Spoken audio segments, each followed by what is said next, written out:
Isang mapagpalang umaga sa ating lahat, mga kapatid ko kay Kristo, mula sa The Solid Rock Morning Devotion. Isang kagalakan na muli tayo ay makapagbulay-bulay sa salita ng Panginoon sa umagang ito. Mga ilang minutong pagbubulay-bulay ng mga salita ng Panginoon upang papurihan at sambahin ang ating Panginoong Hesukristo. Ang ating pong pagbubulay-bulayan ngayong umaga ng Lunes ay matatagpuan sa mga taga-Roma, Kapitulo 9, talatang 16. Ito ang sinasabi: maliwanag kung gayon na ang pasya ng Diyos ay nakabatay sa kanyang habag at hindi sa kagustuhan o pagsisikap ng tao. Pinagpala na po tayo sa pagkabasa at pagkarinig sa salita ng Panginoon. Tayo po ay manalangin.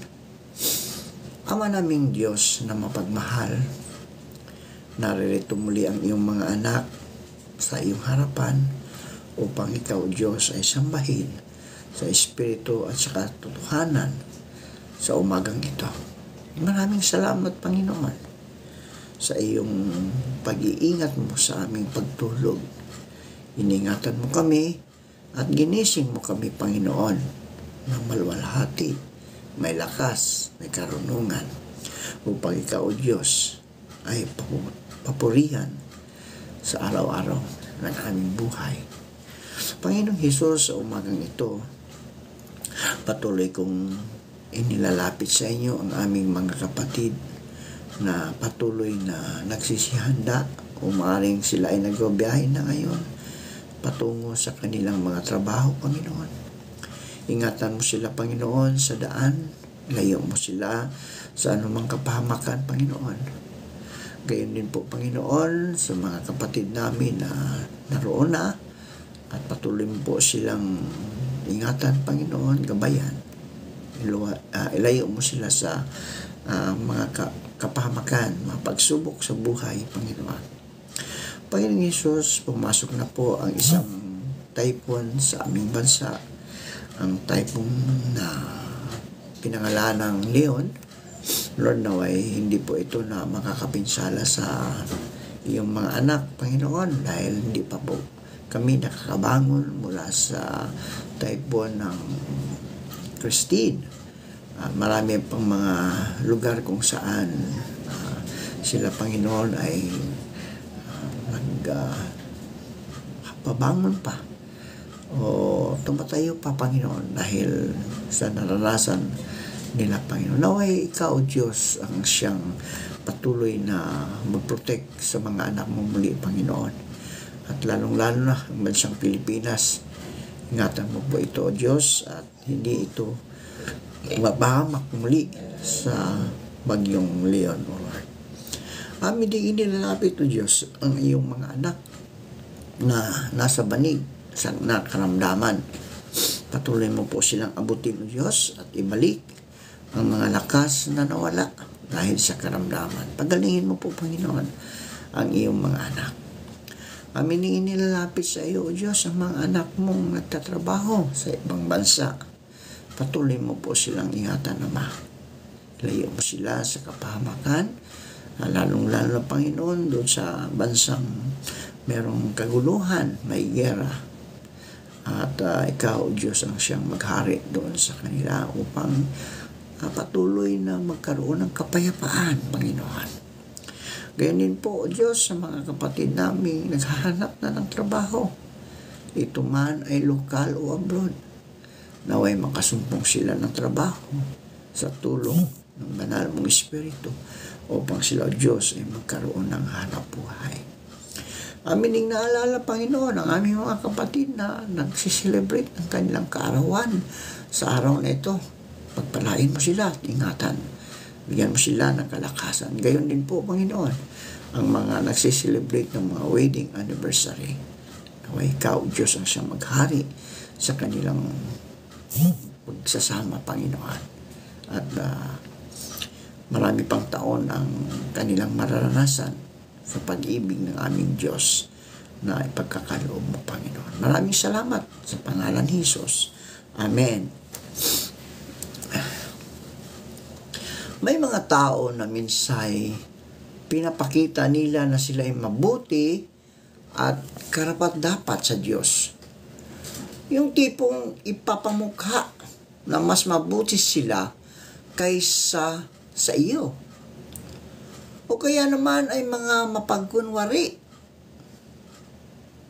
Nasa simbahan lang sila banal, ngunit pagkalabas, wala na. Ayon sa 1 Pedro 1:16, sapagkat nasusulat, magpakabanal kayo, sapagkat ako'y banal. Ipagdasal ninyo ang sino mang nakikita ninyo nasa ganitong sitwasyon, sapagkat hindi nakakatulong kung sila'y ating lalaitin din. Ano nga ba ang habag? Mercy or grace sa English. Ang pasya ng Diyos ay nakabatay sa kanyang habag. Malinaw na rito'y hindi dahil sa iyong gawa o pagsisikap kung bakit ka nagkaroon ng kaligtasan mula sa kapahamakang haharapin. Kaya walang maipagmalaki ang sinuman. Lahat tayo'y walang nanghalaga kung tutuusin, mga kapatid. But God still loves us in despite of everything. Tinatawag niya tayong lahat. Subalit, we decline the call without our knowledge. Pero, hindi nagsawa ang Diyos sa atin, mga kapatid. Inahabagan niya ang nais niyang kahabagan o nais niyang patigasin ang puso. Remember the Pharaoh in Egypt? Upang maipakita ang kanyang kapangyarihan. Hindi dahil sa iyong pagsisikap. Sa simula pa lang, mga kapatid, alam na ng Diyos kung sino ang tunay na sa Kanya. Alam niya ang lahat. Ang iyong isip, ang laman ng iyong puso. In short, kilalang kilala Kanya. Lahat ng strength and weaknesses mo. Kaya nauunawaan Kanya, kapatid. Nauunawaan tayo. Kaya siya ang una mong lapitan sa lahat ng pagkakataon. Sa pagiging malapit mo sa Kanya, malapit mo sa Panginoon, o pagkakaroon ng relasyon sa Panginoon, ay nagbubunga ng good works. Nagbubunga ng good works. Sa pananampalataya, nagmumula ang mabubuting gawa. Kaya nga sabihin sa Biblia, faith without works is dead. Be careful ka sa mga ginagawa mo. Tingnan mo ang motibo ng iyong puso. Kung ginagawa mo ba ito para i-please si Lord o ang tao. Minsan, we are just human, committing mistakes na tiyak pagsisihan din sa huli. Humingi ka ng tawad kay Lord. Buong puso mong pagsisihan, mahabagin ang Diyos. Kaya maging mahabagin din tayo sa iba. Ayon sa Lucas 6:36. Maging mahabagin kayo tulad ng iyong ama. Kung pumasok sa isipan mong bakit pinagpala ang taong iyon, hindi naman siya nagsisimba. Bakit yung mga malalalim ang faith sa Diyos ang siyang naghihirap? No? Siya pang naghihirap. Bakit yung mabuting mukhang natatalo na at iba pang katanungan. Ang kabutihan ang laging mananaig. Yan ang lagi mong tatandaan, kapatid, kaibigan, no? Ang lahat ng nangyari sa buhay ng tao ay may dahilan na sa unay hindi mo mahuwari kung bakit kailangang maging bahagi pa ito ng ating buhay. Magtiwala ka lang, kapatid. Magtiwala ka lang. Walang paborito ang Diyos. Walang paborito ang Diyos. Walang tinatangi ang Diyos, mga kapatid. Sapagkat pantay-pantay lang siya magmahal. Kung sa tao, may mga magulang na paborito si bunso. Kay Lord, wala. No? Sa Panginoon, wala. Kahit gaano pa naging masama ang isang tao, kung nagsisisi naman siya at tumalikod sa kasalanan, walang pinagkaiba sa mga taong nasa Diyos na. May nahuhuling nauuna at nauunang nahuhuli. Mahal na mahal niya tayo. Kaya nasa atin pa siya kung susunod tayo sa Kanya o hindi. We are free to choose, but not with the consequences. Hindi dahil sa iyong gawa, kaya ka nailigtas. Dahil sa Kanyang habag. Uulitin ko, kapatid, ha? Hindi dahil sa ating mga gawa, kaya tayo ay nailigtas. No? Dahil sa habag ng ating Panginoong Hesukristo, sa Kanyang grasya. In conclusion, mga kapatid, 1,000 I feel, still your mercy remain. Diba? Nabasa ko somewhere.